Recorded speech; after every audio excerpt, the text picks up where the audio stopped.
সর্বশেষ যে লোকটা জান্নাতে যাবে তাকে আল্লাহ তাআলা জাহান্নামের আগুনে পোড়াতে পোড়াতে ছাই বানিয়ে ফেলবে। আল্লাহ বলবেন, জিব্রাইল যাও একটু দেখো, একটা মাত্র সেজদা দিয়েছে আমাকে, এরকম কাউরে পাওয়া যায় কিনা। বাটি চালান দিয়ে দেখো পাওয়া যায় কিনা। খুঁজে খুঁজে কাউরে পাবে না। আল্লাহ বললেন আবার দেখো, খুঁজে খুঁজে একজনকে পাবে, সামান্য ইমানের ছিটে ফোঁটা তার অন্তরে ছিল। আল্লাহ বলবেন যেহেতু ছিটে ফোঁটা আছে, অনেক মায়ের খাইছে, ওকে বের করে জাহান্নাম থেকে বের করে একটা নির্ধারিত দূরত্বে রেখে দাও। রেখে দেয়া হবে, কিন্তু জাহান্নামের আগুনের লেলিহান শিখাতে তার গা ঝলসে যাবে। সে আল্লাহর ডেকে বলবে, মাবুদ তোমার কাছে আমি কিছু চাই না, জাহান্নাম থেকে তুমি আমাকে বের করেছো, জীবন নদীর পানি তুমি আমার গায়ের মধ্যে ঢেলে দিয়েছো, আমি আবার সজীবতা ফিরে পেয়েছি। আমি তোমার কাছে জান্নাত চাই না, শুধু নিরাপদ একটা দূরত্বে আমাকে রেখে আসো, যাতে জাহান্নামের আগুন আমারে কষ্ট দিতে না পারে। আল্লাহ আমি কিন্তু তোমার কাছে জান্নাত চাই না। কি চাই না? জান্নাত চাই না, কিন্তু জাহান্নামের আগুন আমারে কষ্ট দিচ্ছে, এতটা দূরত্বে রাখো যাতে জাহান্নামের আগুন আমার গায়ে না লাগে। আল্লাহ বললেন ওকে রাখবো, কিন্তু আমার সাথে একটা কন্ট্রাক্টে যেতে হবে, যে এটা তোমাকে দিলে তুমি আর নতুন করে কিছু চাবা না। সে বলবে আমি রাজি, কন্ট্রাক্ট হয়ে যাবে। আল্লাহ জিব্রাইলরে বলবেন যাও এমন দূরত্বে রাখো যাতে জাহান্নামের আগুন ওরে কষ্ট না দেয়। রেখে আসা হবে, অনেক দিন সে ওখানে আনন্দে থাকবে, আল্লাহ শুকরিয়া করবে। সে মনে মনে বলবে বেঁচে গিয়েছি, আমি বেঁচে গিয়েছি, জীবনে আর কিছু চাই না, জাহান্নাম থেকে আমি বেঁচে গিয়েছি। অনেকদিন থাকার পরে মনে মনে ভাববে বাইসা তো গেছি, কিন্তু নতুন করে একটু ট্রাই করে দেখি, জাহান্নামের সৌন্দর্যের দৃশ্য একটু চোখ দিয়ে অবলোকন করা যায় কিনা। সে আল্লাহরে ডেকে বলবে আল্লাহ ইনদি সুআল, আমার একটা ফরিয়াদ আছে। কি ফরিয়াদ? আল্লাহ আগেই বলে রাখি আমি কিন্তু জান্নাতে যেতে চাই না। আল্লাহ বলবেন কি চাও? সে বলবে আল্লাহ তোমার জান্নাতটা তুমি কত সুন্দর করে বানিয়েছো, আমি একটা নজর শুধু দেখতে চাই। জান্নাতের দরজার সামনে নিয়ে যদি আমারে বসিয়ে রাখো, দ্যাটস ইনাফ, আর কিছু চাই না, শুধু জান্নাতের দরজার সামনে। আল্লাহ বললেন তুই না ওয়াদা করেছিস, তুই না চুক্তি করেছিস। সে বলবে আল্লাহ আমারে হতভাগা বানাইয়া তোমার কি লাভ? সুবহানাল্লাহ পড়েন। আমারে তুমি হতভাগা বানিও না। আল্লাহ বলে ঠিক আছে, আবার সিগনেচার কর যে জান্নাতের দরজার সামনে বসিয়ে দিলে আর কিছু চাবি না। সে সিগনেচার করে বলে আমি চাবো না। আল্লাহ বললেন জিব্রাইল বেচারারে ধরে জান্নাতের গেটের সামনে বসায় দে। এবার জান্নাতের গেটের সামনে বসে বসে জান্নাতের সৌন্দর্য দেখা শুরু করবে। সুবহানাল্লাহ। এমন সৌন্দর্য যেটা চোখ দিয়ে কেউ দেখে নাই, কান দিয়ে শোনে নাই। ওই সৌন্দর্য চোখে দেখে, কান দিয়ে আওয়াজ শুনে, মাগার ভোগ করতে পারে না। অন্তরে জ্বালা আছে না নাই? এয়ার কন্ডিশনের রুমে ঢুকতে না পারলেও, এয়ার কন্ডিশনের রুমের দরজার বাইরে দাঁড়ালো, এয়ার কন্ডিশনের রুমের একটা ঠান্ডা বাতাস গায়ে লাগে না? কথা বলেন তো। ও যখন জান্নাতের দরজার সামনে দাঁড়াবে, ওর গায়েও এরকম জান্নাতের ঠান্ডা বাতাসের হিমেল ছোঁয়া গাটাকে শীতল করে দিবে। ওই শীতল হয়ে যাওয়ার পরে আর তো সহ্য হবে না, আবার আল্লাহরে ডাকবে। মনে মনে ভাববে আর একটু ট্রাই করি না, দোষ কি, আস্তে আস্তে অনেক দূর তো আগাইছি। সুবহানাল্লাহ কইবেন না? এবার আল্লাহরে বলবে আল্লাহ ইনদি সুআল, আল্লাহ তুমি যদি কোনো বিষয়ে নতুন করে ডিসিশন নাও, তোমারে জিজ্ঞেস করার মতো কি কেউ আছে? আল্লাহ বলে না, আমি তো সব রাজার বড় রাজা, মহারাজা, আমার উপরে তো কারো কথা চলে না। ওই হতভাগা লোকটা বলবে আল্লাহ এত সুন্দর জান্নাত তুমি বানালা, চোখ দিয়ে সৌন্দর্য দেখি, কান দিয়ে আওয়াজগুলো শুনি, হুর আর গেলমান হেঁটে বেড়ায়, এত সুন্দর জান্নাত চোখ দিয়ে দেখি, ঢুকতে পারি না, আমারে কষ্ট দিয়ে তোমার কি লাভ? ও আল্লাহ আমারে তুমি মাফ করে দাও, জান্নাতের চিপার মধ্যে এক কর্নারে তুমি একটু আমারে জায়গা করে দাও। আল্লাহ বলবেন ওয়াই হাক ইয়াবনা আদম, তোর ধ্বংস হোক হে আদম জাত, মা আগদারাকা, তোর চেয়ে বড় গাদ্দার আমি আমার সৃষ্টিকুলে কাউরে দেখি নাই, কারণ তুই আমার সাথে চুক্তি করিস আর চুক্তি ভঙ্গ করিস। আল্লাহর রহমতের দরিয়ায় তখন জোশ খেলে যাবে, ওর আকুতি মিনতি চাহনি আল্লাহর রহমতের দরিয়ার মধ্যে জোশ লাগিয়ে দিবে। আল্লাহর দয়া হয়ে যাবে, মায়া হয়ে যাবে। আল্লাহ বলবেন ঠিক আছে জান্নাতে যা।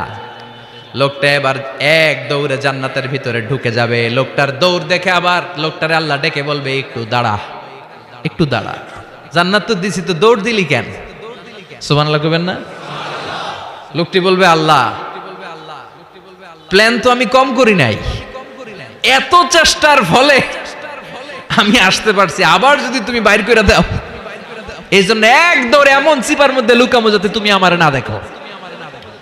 আবার আল্লাহর রহমতের দরিয়ায় জোশ খেলে যাবে, আল্লাহ কাছে ডাকবে, কাছে আয়, ও গোলাম তোর কি মনে চায় আমারে বল, আজকে তুই চাইতে থাক, আমি দিতে দিতে তোর মনের সব আশা পূরণ করে দেব। লোকটা খুশি হয়ে বলবে, আল্লাহ আমারে এটা দাও, বাড়ি দাও, গাড়ি দাও, নারী দাও, এটা দাও, ওটা দাও, একের পর এক চাইতে থাকবে, আল্লাহ সব তারে দিতে থাকবে। চাইতে চাইতে লোকটার সব চাওয়া যখন শেষ, সে বলবে, আল্লাহ আর আমার চাওয়ার কিছু নাই। আল্লাহ বলেন, নো, এত তাড়াতাড়ি যে তুমি খেলা শেষ করতে পারবা না মনু, আমার সাথে তোমার এই খেলা আরো লম্বা সময় চলতে হবে, তোমার অনেক কিছু চাইতে হবে। তুই আজকে চাইতে চাইতে তোর সব চাও আমার কাছে বলবি, আর আমি দিতে দিতে তোর জীবন ধন্য করে দেব। সে আবার চাইতে শুরু করবে, আল্লাহ এটা দাও, ওটা দাও, ওটা দাও, আল্লাহ দিতে দিতে সব দিবে। এরপরে বলবে, আল্লাহ মাফও চাই, দোয়াও চাই, আর চাওয়ার কিছু নাই। আল্লাহ বলবেন, তাই ঠিক আছে, তোরে আমি জান্নাতে ঢুকাই দিলাম, তবে মনে রাখিস তোর জান্নাতটা হবে সবচেয়ে ছোট জান্নাত, আর তোর জান্নাতটা হবে এই পৃথিবীর 10 গুণ। চিল্লায় এখন সুবহানাল্লাহ। বুখারীর বর্ণনা, আখিরু মান দাখালাল জান্নাহ, যে লোকটা সর্বশেষ অনেক মাইর খাইয়া রিমান্ডে থাকার পরে জান্নাতে ঢুকবে, তার জান্নাতটা যদি পৃথিবীর 10 গুণ হয়, তাহলে আমাদের সবাইরে ফেরদাউসে ঢুকাতে আল্লাহর কোনো সমস্যা আছে? চিল্লায় বলেন, সমস্যা আছে? এজন্য আমরা আল্লাহর কাছে কোন জান্নাত চাই? কথা বলেন। রব্বুল আলামিন বলেন, ওয়াসিকাল্লাযীনা ইত্তাকাউ রাব্বাহুম ইলাল জান্নাতি যুমারা হাত্তা ইযা জাউহা ওয়া ফুতিহাত আবওয়াবুহা ওয়া ক্বালা লাহুম খাজানাতুহা সালামুন আলাইকুম তিবতুম ফাদখুলুহা খালিদিন। সুবহানাল্লাহ পড়েন। আমরা এবার জান্নাতে ঢুকবো।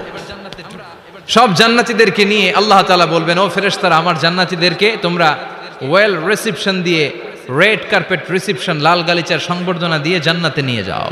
ফেরেশতারা পেছন থেকে আল্লাহকে যারা ভয় করে জান্নাতের উপযুক্ত হয়েছে সবাইকে নিয়ে জান্নাতে ছুটবে। অমিয়া, কোনো প্রোগ্রামে যদি মন্ত্রী আসে, মেম্বার অফ দ্য পার্লামেন্ট আসে, কিংবা প্রধানমন্ত্রী আসে, ওনার শুভাগমন উপলক্ষে আমরা অনেকগুলো ওয়েলকামিং রিসেপশন গেট বানাই না? কথা বলেন। সুজানগরে বোধহয় বানায় টানায় না? আজকের মাহফিলের তো কয়েকটা গেট দেখলাম আমি, বানাই না আমরা? Welcoming reception gate. জান্নাতীদের জন্য এরকম, আপনারা যারা ফেরদাউসে ঢুকবেন আপনাদের জন্য এরকম ওয়েলকামিং রিসেপশন গেট থাকবে। ফেরেশতারা জান্নাতীদেরকে হাঁকিয়ে হাঁকিয়ে নিয়ে চলবে, আহলান ওয়া সাহলান মারহাবান বিকুম, কংগ্রাচুলেশন, আসেন আসেন আমরা সবাই মিলে জান্নাতে যাই। জান্নাতীরা আনন্দের চোটে ছুটবে আর ছুটবে, ছুটতে ছুটতে ছুটতে ছুটতে হঠাৎ করে বিশাল একটা ওয়েলকামিং রিসেপশন গেট পেয়ে যাবে। এই গেটটা যে কত সুন্দর আমি বর্ণনা দিয়ে বুঝাতে পারবো না।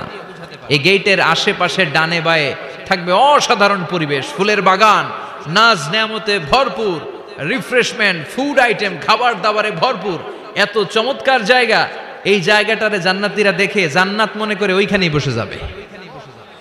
জান্নাতীরা মনে করবে এটাই জান্নাত, জান্নাতকে মজা লেলো, জান্নাত তোমারই হে, চলো আমরা খাওয়া দাওয়া শুরু করি, ফুর্তি শুরু করি। খাওয়া দাওয়া শুরু করবে। ফেরেশতারা বলবেন, no, you are absolutely wrong, আপনারা ভুল করছেন, এটা জান্নাত না, এটা জান্নাতের গেট। দিল্লি কা লাট্টু হে, দিল্লি বহুত দূর হে। দিল্লির লাট্টু খাইবার শখ, তো দিল্লি যাইতে হবে, তো এইখানে তো দিল্লির লাট্টু পাওয়া যায় না, ঠিক কি না? ও জান্নাতীরা, জান্নাতের মজা নিতে চাও? এটা তো জান্নাত না, জান্নাতের গেট। জান্নাতীরা আবার এই জায়গা ছেড়ে হাঁটতে শুরু করবে। হাঁটতে হাঁটতে হাঁটতে হাঁটতে দ্বিতীয় ওয়েলকামিং রিসেপশন গেটের সামনে এসে জান্নাতীরা ফেরেশতাদেরকে আর জিজ্ঞেস করে না যে এইটা না সামনে, ওরা এতটা নিশ্চিত যে এইটা তো জান্নাত না হয়ে পারেই না, কারণ এইটা আগেরটার চেয়ে অনেক বেশি সুন্দর। হিউজ স্পেস, অ্যামেজিং প্লেস, অসাধারণ জায়গা। জান্নাত মনে করে আবার খাওয়া দাওয়া শুরু। ফেরেশতারা আবার বলবে, you are absolutely wrong man, the paradise is far away, জান্নাত তো অনেক দূরে, এটা ওয়েলকামিং রিসেপশন গেট। দিল্লি কা লাট্টু হে, দিল্লি বহুত দূর হে। আসল জিনিস খাইতে চাইলে সামনে যাইতে হবে। আবার জান্নাতীরা ছুটবে, যেতে যেতে যেতে যেতে 3 নাম্বার গেটের সামনে আসবে। এবার 100% নিশ্চিত 3 নাম্বার গেটে এসে সবাই 100% কনফার্ম যে এটা জান্নাত না হয়ে পারেই না। লেটস চিয়ার, চলো এবার চিয়ার করি। কি করি? আনন্দ উৎসব করি, ফেরেশতারা বলবে না, ভুল করছেন, এটাও না, জান্নাত সামনে, সুবহানাল্লাহ পড়ে। 3 নাম্বার গেট পেরিয়ে সব জান্নাতীদেরকে নিয়ে ফেরেশতারা আসল জান্নাতের দরজায় আসবে। আসল দরজা, সুবহানাল্লাহ পড়েন। আসল দরজা দিয়ে যখন জান্নাতের ভেতরে জান্নাতীরা ঢুকবে, জান্নাত দেখে তারা অবাক, লাজবাব, থান্ডার্ড, পাজলড, সারপ্রাইজড, অ্যাস্টনিশড, অবাক করা কাণ্ড। How come, how it's possible, এত সুন্দর নেয়ামতের আলোকচ্ছটা কেমন হতে পারে? সব মানুষগুলো আনন্দের চোটে তাদের মুখ দিয়ে একটা শব্দ বের করবে, শব্দটা হলো আলহামদুলিল্লাহ।